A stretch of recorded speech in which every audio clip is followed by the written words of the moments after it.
Uned 17.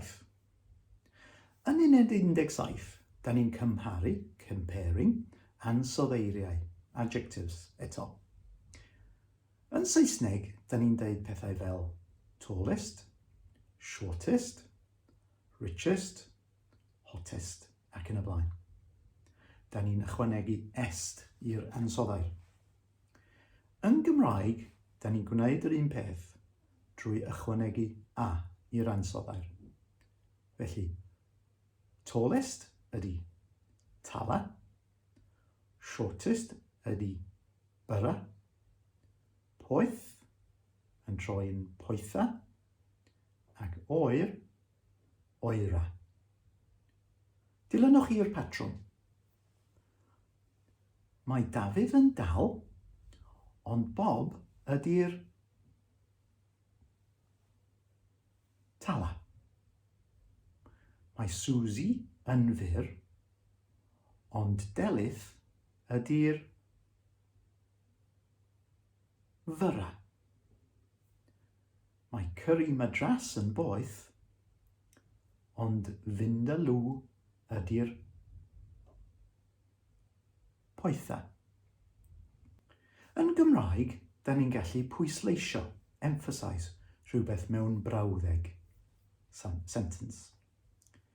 Mewn brawddeg bwyslais, emphatic sentence, da ni rhoi'r gofrych, subject, yn gynta. Felly, os da ni eisiau pwysleisio, emphasise, pwy ydy'r tala, y byra, beth ydy'r peth poetha, da ni'n dweud Bob ydy'r tala, Delyth ydy'r fyra, Vindaloo ydy'r curry poetha, Llangollen ydy'r pentra dela. Mae hyn yr un fath, the same, mewn amseroedd eraill, tenses eraill.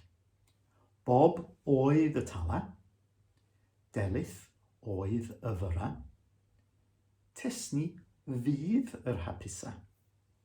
Mae'r ansoddair yn treiglo'n feddal efo merched neu enwau benywaidd unigol, singular feminine nouns, ar ôl y.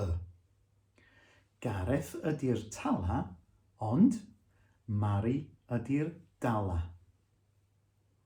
Y bachgen ydy'r tala, y ferch ydy'r dala.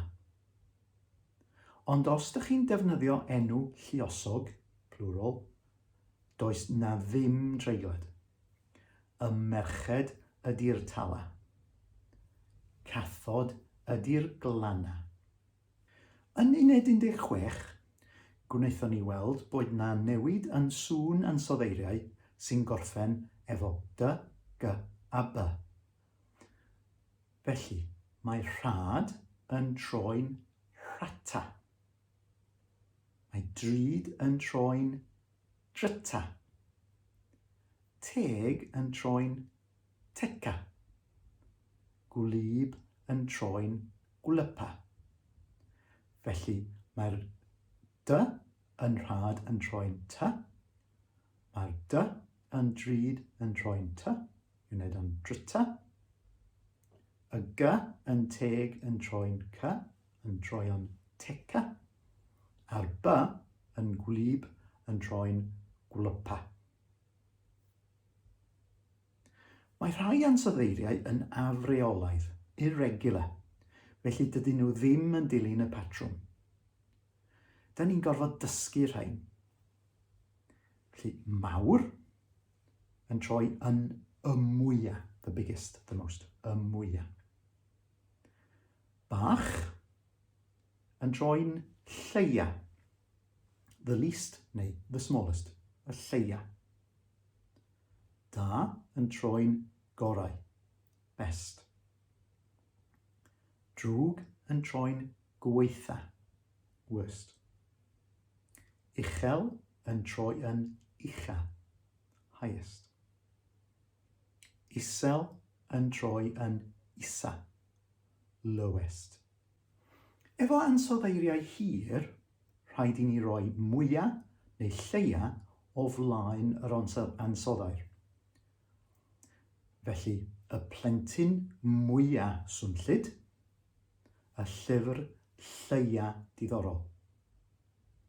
Hefyd, efo geiriau sy'n gorffen gyda is ag og, dyn ni'n gwneud yr un peth. Y ci mwyaf blewog. Y canwr mwyaf campus. Mae mwyaf a lleian treiglon feddal ar ôl enwau benywaidd unigol. Felly, mae noson yn fenywaidd, dyn ni'n dweud y noson fwyaf stormus. Mae ffilm yn fenywaidd, felly dyn ni'n dweud y ffilm leia rhamantus.